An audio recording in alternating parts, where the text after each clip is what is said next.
तो उस समय इस पूरे भूखंड पर हिंदुओं की आबादी हुआ करती थी। 60 करोड़ 60 करोड़ हिंदू यहां रहा करता था 712 ईस्वी में।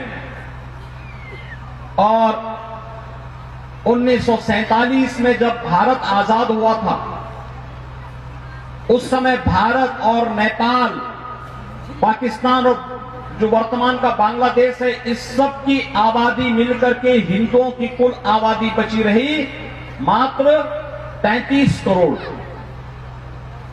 यानी 1235 वर्षों में हमारी आबादी 60 करोड़ से बढ़कर के 120 करोड़ नहीं हुई, 100 करोड़ नहीं हुई। हमारी आबादी 1235 वर्षों में घटी, हम 60 से 30 पे आ गए। ये क्या साबित करता है? हिंदुओं पे क्या अत्याचार नहीं हुआ? क्या हिंदुओं को रौंदा नहीं गया? क्या हिंदुओं के मंदिर तोड़े नहीं गए? क्या हिंदू परंपराओं को लांछित और अपमानित नहीं किया गया? और उस सब के बावजूद कभी भी हिंदुओं ने किसी का हित नहीं किया। दुनिया के अंदर आप जाइए, आज आप देखते होंगे अरब जगत में, वहां पर इराक के अंदर आईएसआईएस नाम का एक अलकायदा का आतंकवादी वहां पर आकर के वहां पर किस तरीके से गैर मुस्लिमों को काट रहा है। गले यानी चाकू से गले को देता जा रहा है। टेलीविजन के दृश्य को आप देखते होंगे, रोकटे खड़ा करने वाला दृश्य होता है। पशुओं की तरह मनुष्यों को काटा जा रहा है, और केवल मनुष्यों को ही नहीं, गैर मुसलमानों को ही नहीं, आतंकवादी सुन्नी हैं तो शियाओं को भी काट रहे हैं। ईरान का जो मूल अर्थ था वो पहले आर्यन देश था, आर्य का मूल निवास स्थान था। और ईरान के बारे में कहा जाता है कि ईरान के जो मूल निवासी थे वो पारसी समुदाय के लोग थे। पर्शियन समुदाय के जो लोग थे वे अग्नि पूजक थे।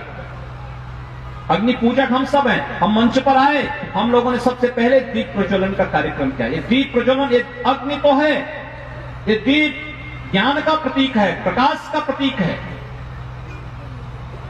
ये अच्छाई का प्रतीक है, ये रचनात्मकता का प्रतीक है, ये सकारात्मक ऊर्जा का प्रतीक है। इस अग्नि का पूजक वो पारसी समुदाय हुआ करता था। और अभी आपने इराक के अंदर भी देखा होगा, जो यजीदी समुदाय है वो अभी इसी अग्नि का पूजक है, इसी अग्नि का पूजक है। पारसी समुदाय को ईरान से समाप्त कर दिया गया। पारसी समुदाय अगर कहीं बचा हुआ तो केवल हिंदुस्तान में बचा हुआ है, बाकी नहीं बचा है, समाप्त हो गया, सब वहां पर इस्लामीकरण हो गया। अफगानिस्तान, आपने महाभारत को आपने देखा होगा, महाभारत का दृश्य, महाभारत ग्रंथ आपने पढ़ा होगा, सुना होगा, या उससे पहले रामायण काल में आप जाइए, महाराजा दशरथ की रानी कैकेयी वह तो उसी अफगानिस्तान से थी जो आज अफगानिस्तान अलकायदा की चपेट में है।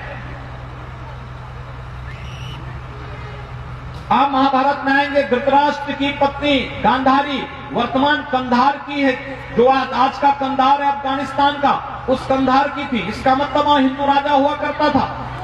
लेकिन आज हिंदू राजा वहां नहीं, आज जो पूरी तरह इस्लामीकरण वहां का हो गया।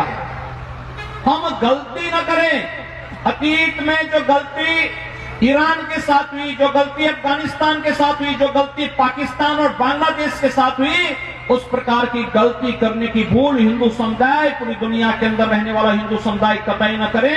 इसलिए सबसे पहले अपनी परंपरा पर गर्व की अनुभूति करना हम सीखें कि हम अपनी ऋषि परंपरा का उत्तराधिकारी हैं। और इसलिए भारत की परंपरा पर, नेपाल की परंपरा पर, सनातन वैदिक हिंदू धर्म की परंपरा पर, अपने ऋषियों की उस महान परंपरा पर हम सबको गर्व की अनुभूति होनी चाहिए।